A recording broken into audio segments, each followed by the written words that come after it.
As Jesus walked along, he saw a man blind from birth. His disciples asked him, "Rabbi, who sinned, this man or his parents, that he was born blind?" Jesus answered, "Neither this man nor his parents sinned. He was born blind so that God's work might be revealed in him. We must work the works of him who sent me while it is day. Night is coming when no one can work. As long as I am in the world, I am the light of the world." When he had said this, he spat on the ground and made mud with the saliva and spread the mud on the man's eyes, saying to him, "Go, wash in the pool of Siloam," which means sent. Then he went and washed and came back able to see. The neighbors and those who had seen him before as a beggar began to ask, "Is this not the man who used to sit and beg?" Some were saying, "It is he." Others were saying, "No, but it is someone like him." He kept saying, "I am the man." But they kept asking him, "Then how were your eyes opened?" He answered, "The man called Jesus made mud, spread it on my eyes, and said to me, 'Go to Siloam and wash.' Then I went and washed and received my sight." They said to him, "Where is he?" He said, "I do not know." They brought to the Pharisees the man who had formerly been blind. Now it was a Sabbath day when Jesus made the mud and opened his eyes. Then the Pharisees also began to ask him how he had received his sight. He said to them, "He put mud on my eyes. Then I washed, and now I see." Some of the Pharisees said, "This man is not from God, for he does not observe the Sabbath." But others said, "How can a man who is a sinner perform such signs?" And they were divided. So they said again to the blind man, "What do you say about him? It was your eyes he opened." He said, "He is a prophet." The Jews did not believe that he had been blind and had received his sight until they called the parents of the man who had received his sight and asked, "Is this your son who you say was born blind? How then does he now see?"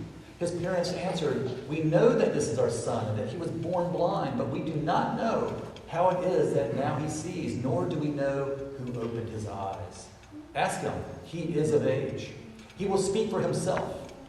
His parents said this because they were afraid of the Jews. For the Jews had already agreed that anyone who confessed Jesus to be the Messiah would be put out of the synagogue. Therefore his parents said, "He is of age, ask him." So for the second time they called the man who had been blind, and they said to him, "Give glory to God. We know that this man is a sinner." And he answered, "I do not know whether he is a sinner. One thing I do know, that though I was blind, now I see." They said to him, "What did he do to you?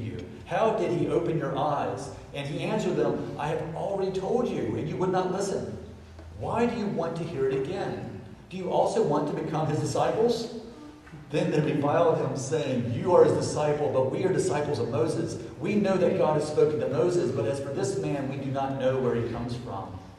And the man answered, "Here is an astonishing thing. You do not know where he comes from, and yet he opened my eyes? We know that God does not listen to sinners, but he does listen to one who worships him and obeys his will. Never since the world began has it been heard that anyone opened the eyes of a person born blind. If this man were not from God, he could do nothing."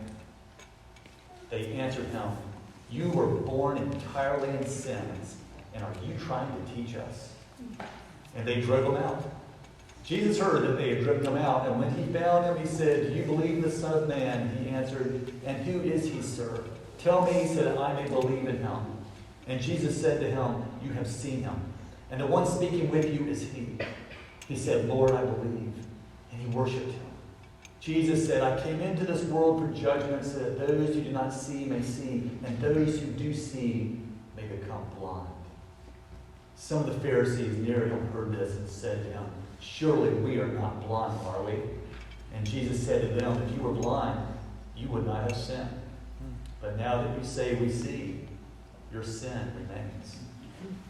The gospel of the Lord. Praise to you, Lord Christ.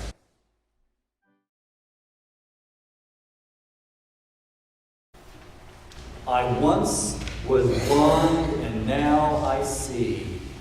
Jesus has revived my soul. He has sent, and he has healed me.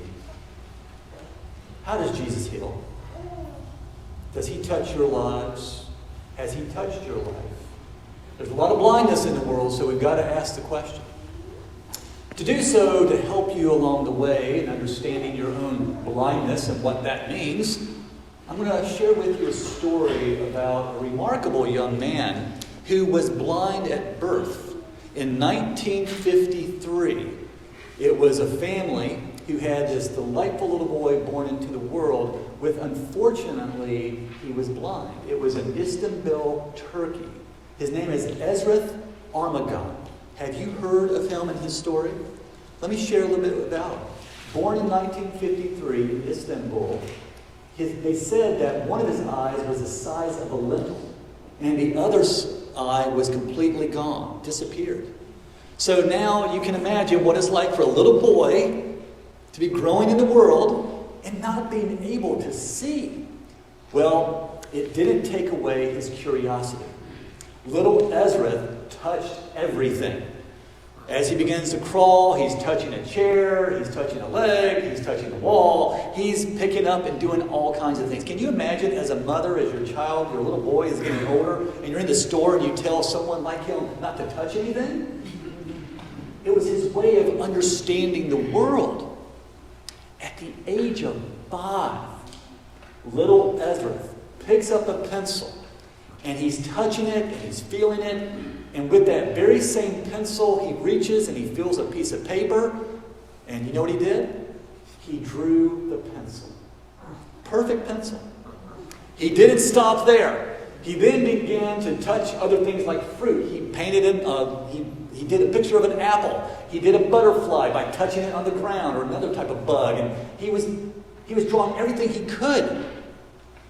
How is this possible, you might be asking? Well, the story began to grow, and people were very in tune and interested and curious. How could a blind boy know how to draw size, shape, dimension, contrast, shade, and furthermore, what will amaze you the most, color? He turned in his pencil as he gets older, coming of age, and he now uses a brush and paint to begin to paint these amazing illustrations. Now, they're not Rembrandt, they're not Caravaggio, it's not realism we're talking about here, but it is remarkable when you consider the fact that his eyes never were able to see anything, and he is able to draw and paint those images. Discovery Channel picked it up, and as they were looking it over, they said, this is a superhuman. And there were researchers at the University of Toronto and Harvard that called upon the family over there in Turkey, and they asked them if they would participate in a study, to which they said, we'll do that. And they looked at how he was able to do all these things on a scientific level. They went and they had this new discovered device that would look at the front cortex, the frontal lobe, if I'm saying that right, of the brain. It was one of those newfangled devices. They called it an MRI. I think you've heard of those. This is the 60s and 70s, mind you. And there they were looking to see if he had the same attributes on his frontal cortex as every other blind person did. And they called it the black blob, or glob. I'm looking at a person who knows a lot about that, I think. You can tell me a little bit later on. But that is an area that is very common for people that are blind, because that's the area that perceive things, images and shapes and size and distance and all that. So they put him in the MRI, they turn it on, they look at that frontal cortex, and there it is, that same spot, that glob that's there, and that's exactly what they expected. But what they didn't expect is when inside the MRI, they gave him a pad and a pencil and said, draw. They recorded that his brain looked like a Christmas tree. It lit up as he begins to draw images while he's inside the MRI. Well, the researchers wanted to go further, so they took him to Florence, Italy, where the famous baptistry by Francesco Brunelleschi, where it has it's an octagon, has 8 sides. So they gave him the courtyard, and they said, we'll give you some time to study it. So he goes around the walls and he's feeling all that he can, the structure, and when it's over, he comes back and he puts the canvas in front, and he's got his paints, and with his eyes obviously not able to see anything at all, he paints. And remarkably, he painted the dimensions to scale. The crowd was at awe. They couldn't believe it. Later, someone wrote a delightful children's story about him called Painting in the Dark. And in it, that one line that he ascribes at the end saying, I wish that people would be more interested in what I paint rather than how I did it. What is God calling you to paint? And how can you paint the world around you if you're not relying on God to inform you? The greatest sin that I think we should all collectively identify with is the sin of not turning to God more often. How much of our world is perceived by what we see, what we read, what we turn on, what we flip through, what we look on? How much of our world is perceived by that information? There's a lot Ezra can teach us to be blind. Because in our blindness, we can actually find how to truly see who God is. But it's a scary place, right? How are you able to perceive it if you don't know it? The story today is again about a boy who was blind at birth.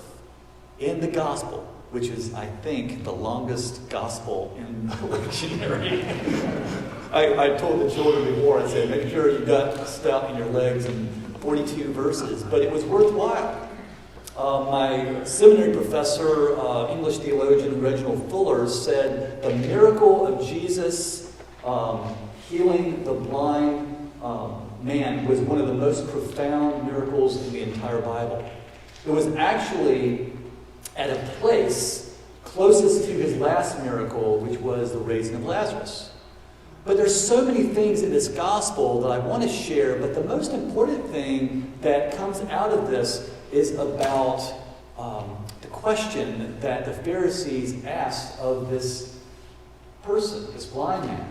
And that is, how could he be healed when he was born in sin? You see, he was a broken individual. He was blind, and he was perceived as one who was born in sin. Because of his sin, he was blind. That's what they said about him.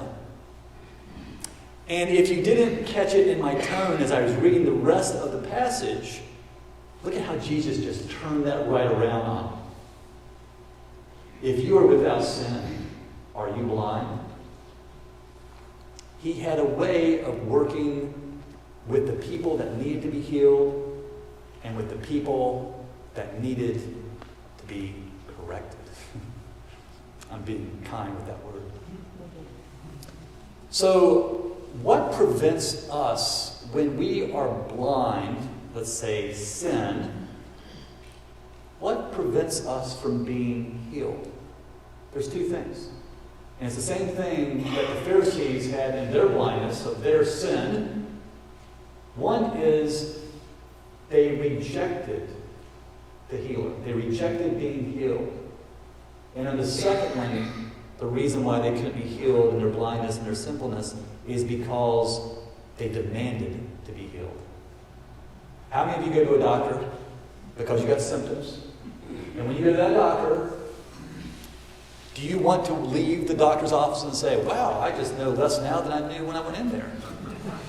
Or do you say, I'm going in there, I'm paying good money, and I deserve to have a good diagnosis, probably a prescription or something that can make me better?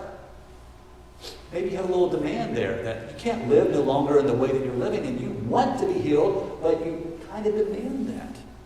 Here are these people who are supposed to be closest to God, who got the best insight on who God is, and yet they were the ones who were blind.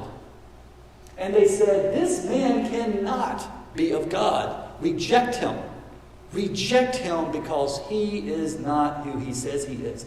But the blind man said, all I know is he put some water and some mud, he touched my eyes, and now I can see. That is a powerful story on every account. Have we healed blindness today? No, we haven't healed blindness. We've been able to cope with blindness. We've been able to help people who are blind. What have we done inside the church? Has the church truly been a place to where we can identify with brokenness and blindness and sinfulness and allowing for people to regain themselves and be restored, to find God and to be touched by God? And that's the final thing that we have here. Could Jesus have healed this man simply by speaking? Absolutely he could have, but he didn't. Instead, he touched him. We've been through 2-3 years of non-touching. I'm sorry, we have to return to the basics. God has created us as human beings and human beings to care, to love, to serve. Touch is a very, very, very important thing. Who is Jesus? He's a toucher. If you go up to people, you don't know if to shake their hand or if they're a hugger or, I want to protect your personal whatever space. But I think that God really calls us to get close. That we are to unite as a body. I've heard that language before. We are all many parts that serve the same body, are we not? And what we can't see, God does see. God sees the potential in all of us. He's already provided you the canvas and the paper. You just got to pick up your brush and you got to pick up your pencil or whatever, and you need to act, and you need to reach, and you need to just go. That's where Jesus told the blind man, go to the pool of Siloam, which in Hebrew means sent. Part of your healing from your blindness and detachment from the world and its corrupted ways and the Pharisaic misleading is that you see that you are built for purpose and to be sent out into the world. Well, you can't be any earthly good unless you've been heavenly sent. And God is touching you. So maybe when you come to church and you receive the host and drink the wine, is that the touch where Jesus is meeting you? Is it when a dear friend comes up to you and says, hey, I want you to know I'm praying for you and I want you to be well? It comes in many different ways. I'm going to just give you 2 more examples. At the 8 o'clock service, we had a beautiful prayer shawl that was provided by one of our parishioners. And she makes a lot of these prayer shawls. And we did a public blessing over that prayer shawl. And you know what that prayer shawl does? When we know that someone is in great need in this church, doesn't matter who they are, we will take that prayer shawl to them and say, this has been something we prayed over. And they'll put it over their shoulders like you're doing right there. And they will feel God's presence. Like God's touching them right there. It's remarkable. But we don't see it unless we've lived through that. When we have acknowledged that pain and that sorrow to which only Jesus can touch us and heal us, things like that prayer shawl, or later on maybe a dedication of a bench outside, which we're going to be doing after the service. People sit on that bench. People hold that prayer shawl. These are touches. And this is exactly what Christ did for that blind man. It's exactly what Christ is calling each of us to do as well. So don't be afraid. I heard somewhere where we can't live by sight, we have to live by faith. And we have to rely on what God sees, not what we see. So today, if you will follow that, if you will not reject a healer, if you will not demand, but earnestly come before and say, I am a blind person that needs sight, then maybe you will also join me in that wonderful acclamation that once I was blind and now I see, and Jesus has revived me, has sent me, and has healed me. In the name of the Father, and the Son, and the Holy Spirit. Amen.